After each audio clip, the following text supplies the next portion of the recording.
Dans le film, il aurait la capacité d'entendre tout ce qui le concerne, en télépathie. Je vous ai dit qu'il avait la capacité de communiquer avec les animaux, etc., par un langage simple, enfin, comme du style, ou voilà, des trucs comme ça. Enfin, comme les bunkers sont pas de suite fabriqués et que dans le premier film, et que l'astéroïde ne s'est pas écrasé, il continue à se mobiliser pour mettre les moteurs électriques en place avec des moteurs pneumatiques électriques. Et sur philippescholtes.12, vous verrez aussi des solutions médicales qui arrivent au dernier épisode où il arrive à devenir une énergie morte en étant électrifié et étant un fantôme avec une capacité de force de combat.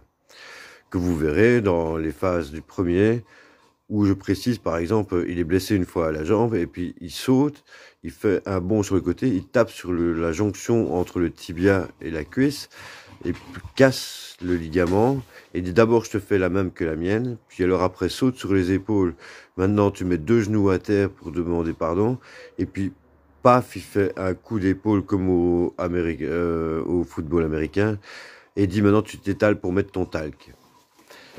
Voilà, ce sont des expressions du film. Dans le film, comme pour finir, ils ne veulent pas financer la fabrication de bunkers en cas où une astéroïde s'écrase sur la Terre et pourtant démonte les usines nucléaires, où il y aura la production du 6e épisode ou du 5e, pardon, excusez-moi. Merde, j'ai perdu le film. Ils vont se protéger pour se mettre dans les navettes spatiales, etc., pour éviter l'astéroïde. Comme les usines nucléaires seront démontées, pour éviter le plus gros de la catastrophe, c'est-à-dire se retrouver dans l'espace ou bien dans des bunkers, sans capacité de pouvoir reproduire la vie ou bien même encore de pouvoir cultiver, ils démontent les usines nucléaires et produisent en finalité la possibilité de l'extraction ou dans le 3e ou le 4e épisode, ils constatent qu'ils font une explosion solaire avec un moteur, la pile à combustible, où ils font une explosion solaire qui produit la même chose que l'écrasement d'un astéroïde qu'ils annoncent. Et pour finir, certains survivent parce qu'ils se mettent dans les bunkers. Mais ça, c'est au 4e ou au 5e épisode, je ne sais plus. Puis, alors, dans le premier épisode, comme l'astéroïde ne s'est pas écrasé, il fait préparer le peuple par de bouche à oreille le fait de se cacher dans la cave avec des couvertures, avec les cactus et purificateurs d'air, plus tout ce qu'il faut pour se nourrir, comme la période où il y a eu le Covid-19, où il se couvre avec la nutrition, donc c'est à la suite du Covid-19. Et quand il s'en sort et que l'astéroïde ne s'écrase pas, pousse à la fabrication de moteurs pneumatiques électriques et fabrique aussi des hélices plus faciles à la production d'énergie, qui met dans le capot avant et produit de l'énergie électrique pour les voitures électriques pour qu'elles ne coûtent plus rien. Et là, on peut pas de suite remettre une taxe, mais pour finir, les policiers auront le mauvais rôle, c'est de vérifier les voitures pour qu'il n'y ait pas ce genre d'hélice pour la recharge de la voiture, qui fait pourtant perdre du temps.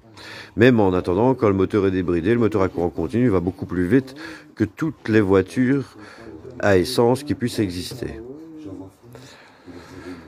Enfin, dans tout ça, il y a la production d'un certain nombre de personnes dans la population qui produit comme sur un aimant la charge magnétique, comme on est des électrons d'eau, qu'on est fait à 80% d'eau, avec 3 sortes de chromosomes, qui produit par la poussée du pôle Nord la jonction avec Saturne, qui a une planète d'eau, et qui finalise la construction d'une étoile, mais il faut rester un certain nombre pour produire l'énergie, comme pour un aimant, une dynamo d'un vélo, qu'il faut une certaine vitesse pour avoir une luminescence suffisante. Enfin voilà. Donc, Tout ça pour dire qu'en finalité, dans le deuxième ou le troisième épisode, ils se rendent compte qu'il faut être un certain nombre sur Terre pour produire les espaces bisolaires où il y a un deuxième soleil qui fond sur la troisième planète, qui est la jonction qui ne produit pas la production négative vis-à-vis du fonctionnement de la galaxie, qui produit la fonte de la glace de la troisième planète, Saturne, avec les anneaux de Saturne qui composent une zone, et les hommes y mettent la vie et la cultivation, etc. Ça, c'est dans le deuxième ou le troisième épisode. Je ne sais plus où on en est. Je regarderai sur les vidéos que j'enregistre. Donc, en finalité, il arrive à placer la purification de l'air, mais dans tout ça, le fait que l'astéroïde s'écrase dans le dernier épisode, ça produira aussi la fabrication de la renaissance de la vie par la porte des étoiles, où normalement il croit qu'il n'y a pas de survivants. Enfin, c'est une possibilité. Il sait qu'il y a des survivants, mais faire en sorte qu'il y ait des génératrices électriques gratuites dans le destin de la vie des gens, pour que ceux qui ressortent de la Terre, où il peut y avoir un combat avec la nouvelle génération parce qu'ils ne nous connaissent pas, produit la découverte de l'énergie gratuite, et aussi leur combat pour l'imposition de ce placement plus forte encore que celle du premier épisode, où il le fait tout seul et en convainquant certaines personnes à le mettre en place dans leur véhicule avec des ventilateurs d'ordinateur à une certaine vitesse qui recharge les batteries et un montage qui ne produit pas d'incendie. Enfin, voilà. Je m'y retrouve plus, c'est trop long. Je vous laisse. C'est la suite des épisodes qu'il faut placer. Luc Besson, à toi, ça commence à être difficile de pouvoir s'y retrouver. Allô?